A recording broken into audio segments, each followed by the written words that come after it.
ఉత్తరాంధ్ర సుజల స్రవంతి పూర్తి చేస్తే అనకాపల్లి జిల్లా అన్ని విధాలుగా అభివృద్ధి చెందుతుందని సీఎం చంద్రబాబు తెలిపారు. తెలుగుదేశం ప్రభుత్వ హయాంలో పోలవరం ప్రాజెక్టు పనుల్ని 72% పూర్తి చేశామని, వైసీపీ ప్రభుత్వం ఆ ప్రాజెక్టును గోదావరిలో కలిపేసిందని ఆవేదన వ్యక్తం చేశారు. పోలవరం ఎప్పుడు పూర్తవుతుందో చెప్పలేని పరిస్థితి నెలకొందని అన్నారు. ఉత్తరాంధ్రను వైసీపీ నేతలు దోచుకు తిన్నారంటూ చంద్రబాబు మండిపడ్డారు. అబద్దాలు చెప్పడం వైసీపీకి వెన్నతో పెట్టిన విద్య అంటూ ఎద్దేవా చేశారు. ప్రజలకు సేవ చేయడానికి ఎన్డీఏ ప్రభుత్వం ఉందని చంద్రబాబు స్పష్టం చేశారు. నేను 72% ఆ రోజు పూర్తి చేస్తే ఈ దుర్మార్గులు వచ్చి 72% పూర్తి చేసిన డయాఫామ్ వాళ్ళు పూర్తయితే దాన్ని గోదావరిలో కలిపేశారు. కాఫర్ డ్యాములు డ్యామేజ్ అయినాయి.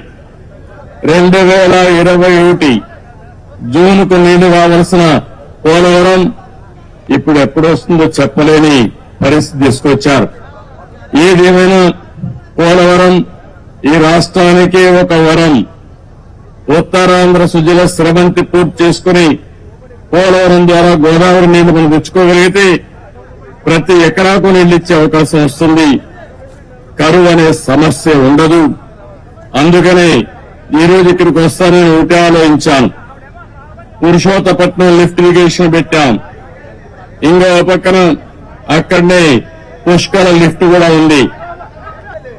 నా ఆలోచన ఏంటంటే గోదావరి నీళ్లు అనకాపల్లి జిల్లాకు రావాలి.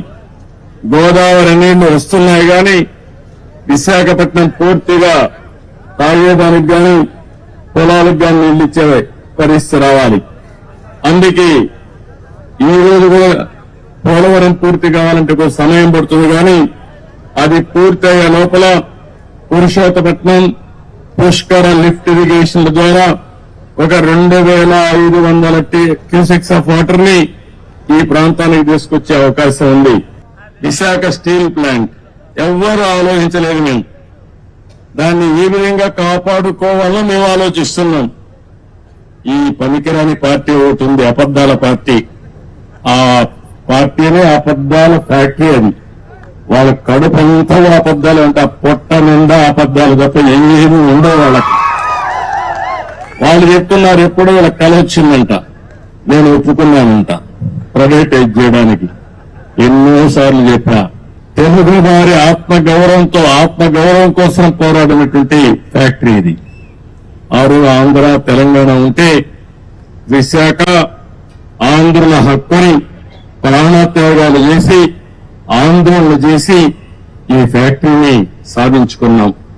ఆ తర్వాత ఇది ప్రైవేటైజ్ చేస్తామన్నప్పుడు వాజ్పేయి గారి గవర్నమెంట్ లో నేను గట్టిగా ఫైట్ చేసి ప్రైవేటైజ్ చేయకుండా కేంద్రం ఆర్థిక సహాయం చేసి ఈ ఫ్యాక్టరీని కాపాడుకున్నాం.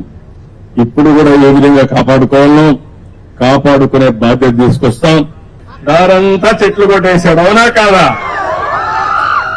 ఎక్కడ చూసినా పరదాలు కట్టేసేవాడు, అవునా కాదా? ఎక్కడ చూసిన షాపులన్నీ మూసేసేవాడు, అవునా కాదా? మా వాళ్ళు ఒక చిన్న తప్పు వేశారు, కార్పెట్ వేశారు. ఇప్పుడే చెప్పా, ఇక్కడ రాజు రాలేదు, లేకపోతే కింగులు రాలేదు. ప్రజలకు సేవకులు వచ్చాం, పొలాల్లో నడుస్తాం, లేకపోతే వాళ్ళ దగ్గరికి వెళ్తాం. ఈ కార్పెట్ కల్చర్ ఇంకా కూడా మీ మైండ్ లో కొంచెం ఉంది. అధికార యంత్రాంగం మొత్తం మారాలి. నెక్స్ట్ టైం మాత్రం ఎక్కడా కార్పెట్ ఉండదు. ఉంటే కార్పెట్ వేసి వాళ్ళపై యాక్షన్ తీసుకుంటా. ఎందుకంటున్నానంటే అందరం పుట్టింది మట్టిలో నుంచే, మళ్ళా చనిపోతే పోయేది మట్టిలోకే. ఈ ఆడంబరాలు ఇవన్నీ కూడా తాత్కాలిక ఆడంబరాలు కాదు. కావాల్సింది ప్రజల జీవితాల్లో మార్పు తీసుకురాగలిగితే, మీ జీవితాలకు వెలుగు చూపించగలిగితే అది శాశ్వతం, మీ గుండెల్లో శాశ్వతంగా